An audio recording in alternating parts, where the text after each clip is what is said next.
مفتی صاحب آپ کے کم کھانے کی اہمیت، آپ نے کم کھانے کی اہمیت بتائی جس پہ میں نے عمل کیا، اور میں جم بھی جاتا ہوں لیکن ایسا کرنے پر میں کمزور ہو گیا. پہلی بات یاد رکھو، باڈی کسی چیز کو ایک دم ایکسیپٹ نہیں کرتی ہے. ہماری باڈی کو اللہ نے بڑا فلیکسیبل بنایا ہے، اچانک نہیں ہو جاتا سب کچھ. آپ نے اپنے آپ کو کم کھانے کا عادی بنایا تو ابھی عادی بنایا نہیں ہے، تبھی کمزوری محسوس ہو رہی ہے. اگر عادی بن جاتے تو محسوس نہ ہوتی کمزوری آپ کو، اس کا مطلب عادی بنے نہیں. تو آرام آرام سے کمی کی طرف آؤ. یہ نہیں کہ کل سے ایک دم ولی اللہ بن گئے آپ، تھوڑا تھوڑا کر کے اسٹیپ بائی اسٹیپ آؤ. نمبر 2، ایک اور غلطی آپ نے کی ہے کہ کم تو کھایا، کھانے کی کوانٹٹی کم کر دی لیکن کوالٹی کو نہیں بڑھایا ہوگا آپ نے. بھائی کوالٹی کم کرو تو کوانٹٹی کم کرو تو کوالٹی بڑھانی پڑتی ہے. وہ جو باریک ہو گئے وہ تو کمزور نہیں ہوا، حالانکہ کھانا اس نے بھی کم کر دیا. میرا کھانا بھی کم ہے، میں کمزور نظر آ رہا ہوں؟ الحمدللہ اللہ کے فضل سے اب تک رپورٹ نہیں ہے کمزوری کی اللہ کے، حالانکہ میں بھی کوئی زیادہ نہیں کھاتا. ہفتے میں ایک دن میں گلاب جامن ایک کھاتا ہوں، 2 یا 1 وہ لے کر آتے ہیں شاہ نواز بھائی، وہ بھی صرف جمعے کو. وہ بھی نہیں کھانے چاہیے، وہ بھی 1-2 ہفتے سے شروع کیے ہیں، پتہ نہیں کیوں شروع کر دیا، اس عمر میں کیا خبط دماغ پہ سوار ہو گیا. وہ انہوں نے کھلا دیا، وہ اتنا مزہ آیا کہ ہم نے کہا چلو ایک. پھر کھانا نہیں کھاتا، پھر اگر گلاب جامن کھا لوں گا نا ایک آدھ، اب وہ کہیں گے یار مفتی صاحب 4 کھائے تھے اس دن، کیوں ایسے باتیں کر رہے ہو؟ کہیں گے جھوٹ تو نہیں بول رہا نا میرے سے. ایک دفعہ صرف 4 کھائے ہیں، باقی 1 یا 2. سمجھ میں آ رہی ہے بات؟ وہ بھی ایک دفعہ ہفتے میں بس. اور اکثر و بیشتر صبح کا ناشتہ ہوگا تو پھر رات کو کھانا جا کے ہوگا. کبھی دوپہر کو کھا لیا تو رات کو بہت ہلکا ہاتھ رکھا. سمجھ میں آ رہی ہے بات؟ تو میں تو کوئی کمزور 71 کلو کا ہوں، میں کوئی کمزور نہیں مجھے محسوس ہوتی کسی کی. اب آپ دیکھو 1.5-2 گھنٹے سے فل اسپیڈ کے ساتھ بیان کر رہا ہوں کہ نہیں کر رہا. تو آپ نے خوراک کی کوانٹٹی کم کی ہے، مقدار کم کی ہے، کوالٹی بڑھائی نہیں ہے. تو جو لوگ بھی کم کھاتے ہیں ان کو پھر اپنی خوراک میں انڈے بڑھانے پڑتے ہیں، ڈرائی فروٹ بڑھانے پڑتے ہیں، گوشت کی مقدار بڑھانی پڑتی ہے، سیلیڈ بڑھانا پڑتا ہے. سیلیڈ میں امرود کو فوکس کرو، امرود اور سیب، یہ 2 چیزیں سیلیڈ میں.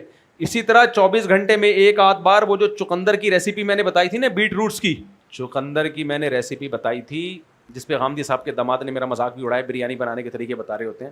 چقندر کی میں نے ریسیپی بتائی تھی کہ 1/3 چقندر کا جوس نکالو اور 2/3 اس میں پودینے کا گرائنڈ کر کے اس کا جوس اور لیمن چھلکوں سمیت وہ ملا کے پی جاؤ. لیکن خرچہ آپ کا اپنا ہوگا اس میں. اور اگر کھٹا لگ رہا ہے تو شہد ملا دو اس میں، شوگر کے مریض جو نہیں ہے تو پھر شہد بھی ملا لو کوئی حرج نہیں. تو دیکھو کسی قسم کی کمزوری انشاءاللہ آپ کے قریب کبھی بھی نہیں پھٹکے گی. تو یہ جب آپ خوراک کم کرتے ہیں تو کوالٹی بڑھانی پڑتی ہے خوراک کی آپ کو. اور ایک دوسرا بھی ہے، اس کو ABC جوس کہتے ہیں، اس میں چقندر ہے، گاجر ہے اور سیب ہے، لیکن میں اس کا قائل نہیں ہوں کیونکہ گاجر کے جوس میں بھی شوگر بہت ہوتی ہے، سیب میں بھی بہت ہوتی ہے. سیب چقندر اور گاجر سے مل کے بنتا ہے جو مشہور جوس ہے، لیکن میں مشورہ نہیں دیتا. زیادہ ملانا ہے تو سیب کا جوس ملا لو 1/3، اور وہ بھی ہرا سیب ہو. میٹھے سے بچاؤ اپنے آپ کو جتنا ممکن ہو. میٹھا کھانا ہے، نیچرل میٹھا ہو، تو میٹھا زیادہ، موٹاپا جو آ رہا ہے نا سارے میٹھے پھوڑ کے ہو رہا ہے، تو اس لیے وجہ سے میں 3-4 گلاب جامن ہفتے میں صرف 1 دن کھاتا ہوں. اللہ معاف فرمائے، میری مغفرت فرمائے. تو آپ کوانٹٹی بڑھائیں، کوالٹی بڑھا دیں خوراک کی تو ٹھیک ہو جائیں گے. اب یہاں پر کچھ لوگ کہتے ہیں یار غریب آدمی اتنا گوشت کہاں سے کھائے، اور غریب آدمی بادام پستے کہاں سے کھائے. تو غریب آدمی انڈے کھا لے. کیا کھا لے؟ انڈا جو ہے نا سب چیزوں کا باپ ہے. انڈا کیا ہے؟ دیکھو انڈے سے چوزے نے بننا ہوتا ہے، اور چوزے میں سب کچھ ہوتا ہے کہ نہیں ہوتا؟ تو وہ انڈے میں سب کچھ اللہ نے پہلے سے رکھ دیا ہے. تو انڈے منڈے پھوڑ دیا کرے. اور اگر یہ بھی نہیں ہے، انڈے کھانے کے پیسے بھی نہیں ہے، تو پھر اتنا زیادہ کھا کیسے رہا تھا تو؟ کہنے پہلے میں زیادہ کھاتا تھا، وہ زکات کے پیسوں سے کھا رہا تھا، تو اب بھی انڈے بھی زکات سے خرید لے. جب اتنا زیادہ کھانا چھوڑے گا تو وہ خرچہ بھی تو بچے گا نا. وہ خرچہ کس پہ لگا دے؟ انڈوں پہ. انڈا بہت ہی خاندانی چیز ہے. ایک ڈاکٹر، بڑے ماہر ڈاکٹر ہیں، نام لے لیتا لیکن پھر ایسا نہ ہو لوگوں کو، دوسرے ڈاکٹروں کو اعتراض ہو. کئی دفعہ میں نے ارادہ کیا ان کا نام میں اناؤنس کر دوں. بہت زبردست نالج دیتے ہیں وہ، بڑے پڑھے لکھے، ٹو دا پوائنٹ بات کرتے ہیں.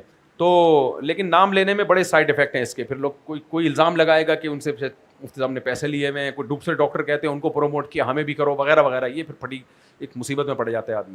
ان کی پوری ایک تحقیق آئی تھی اس پہ کہ انڈے سے بہترین پروٹین نہیں ہے کہیں بھی. تو اس لیے جس غریب کے پاس زیادہ کھانے کے پیسے ہیں اور انڈے کے نہیں ہیں وہ غلط بول رہے ہیں. اچھا ایک اور بات، ڈرائی فروٹ جو ہے یہ میرا تجربہ بھی ہے اور میں نے بہت ساری ویڈیوز بھی دیکھی ہیں. کچھ ویڈیوز دیکھ کے انسان یقین نہیں کرتا، لیکن جب تجربہ کرتا ہے تو 100% یقین آ جاتا ہے. تو تجربے کے بعد تو ایک چیز ثابت ہو جاتی ہے نا بھائی. سائنسدان ایکسپیریمنٹ کرتے ہیں چوہوں پہ یا لیب میں کریں گے، ہم نے اپنی باڈی پہ ایکسپیریمنٹ کر لیا. ڈرائی فروٹ ہمیشہ 6-7 گھنٹے پانی میں بھگو کے کھاؤ. کوئی بھی ڈرائی فروٹ کھانا ہے, اخروٹ ہے نا, اخروٹ 7 گھنٹے پانی میں بھگو دو, پانی پھینک دو, پھر خوب اچھی طرح چباؤ اس کو, ایسا چباؤ کہ بیڑا غرق کر دو اس کا. دیکھو ٹھا کر کے باڈی کو لگے گا, وہ فوراً اثرات آنا شروع ہو جائیں گے. پستہ کھانا ہے, پانی میں 6-7 گھنٹے بھگو دو, 7-8 گھنٹے بھگو دو, پانی پھینک دو, پھر پستہ خوب دبا کے چبا کے کھاؤ, وہ باڈی کو ٹھا کر کے لگے گا. پانی میں 7-8 گھنٹہ بھگونے سے نا, میں میڈیکل سائنس کی زبان تو نہیں جانتا, میں اپنے زبان میں, اس میں زندگی پیدا ہو جاتی ہے, اور اس میں جو خراب چیزیں ساری نکل جاتی ہیں پانی میں. جو بھی بیج ہے نا, جتنے بھی, یہ درختوں سے اترتے ہی اپنے آپ کو کور کرتے ہیں محفوظ کرنے کے لیے, تو وہ کور ان کے لیے تو اچھا ہوتا ہے, ہمارے لیے اچھا نہیں ہوتا. تو پانی میں ڈال کے اس میں نشو نما کا عمل سے یہ گزرنا شروع ہو جاتے ہیں, اور وہ جو کور کیا تھا نا وہ ختم ہو جاتا ہے. دیسی زبان میں سمجھا رہا ہوں. آپ نے پمکن سیڈ کھاتے ہیں نا لوگ, بہت زبردست چیز ہے, اس کو بھی پانی میں بھگو دو 7-8 گھنٹے, پانی پھینک دو, پھر خوب چبا, آٹے کی طرح ہو جائے گا وہ, خوب چباؤ. ہم لوگ جو عام طور پہ یہ ڈرائی فروٹ کھا رہے ہوتے ہیں, یہ ضائع زیادہ ہو رہتے ہیں, باڈی کا جزو کم بن رہے ہوتے ہیں.